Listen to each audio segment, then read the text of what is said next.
वहां के यूरोप में एक देश का रहने वाला था, उस देश का नाम है मैसिडोनिया। कौन सा देश है? ग्रीस का पार्ट था। आज वो मैसिडोनिया किसी टाइम में ग्रीस देश हुआ करता, ग्रीस का पार्ट था। यूनान, जिसको आप यूनान बोलते हो, ग्रीस बोलते हो। सिकंदर ये सोच के निकला कि मैं दुनिया जीत लूंगा। दुनिया कितनी? दुनिया का मतलब उनके लिए इतना ही था, एशिया, अफ्रीका, यूरोप।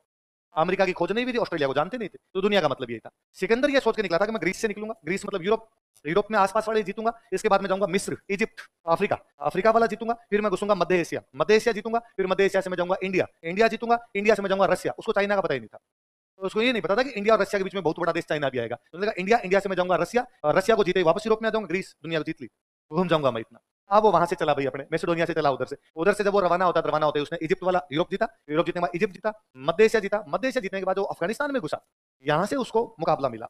अब तक जब भी वो किसी राजा के सामने गया, राजा ने सरेंडर किया, राजा ने कहा भाई गलती हो गई, मेरा राज्य तू रख ले, मेरे लड़ने की हिम्मत नहीं। अफगानिस्तान के बाद जैसे जैसे वो इंडिया की तरफ बढ़ता है, उसको लोग मुकाबला करते हैं। अपने मालव लड़ रहे हैं, सिवी लड़ रहे हैं, आंभी लड़ रहा है, पोरस लड़ रहा है, अलग अलग प्रकार के लोग यहाँ पे लड़ रहे थे। और सिकंदर जैसे तैसे करके हराता अपने पंजाब तक आ गया।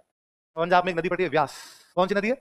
व्यास नदी तक सिकंदर आ गया। जब वो व्यास नदी तक पहुंचा ना, तो एक तो उसको इस पूरे क्षेत्र में मुकाबले करने पड़े, इसलिए सैनिक परेशान हो गए, तो उसके सैनिकों को लगा मरने लगे। अब तो मजा आ रही थी उनको, लड़ना ही नहीं पड़ रहा था, यहाँ पे आके लड़ना पड़ा तो मरने लगे। फिर उनको यहाँ पे आके पता चला अभी तो इंडिया शुरू हुआ है,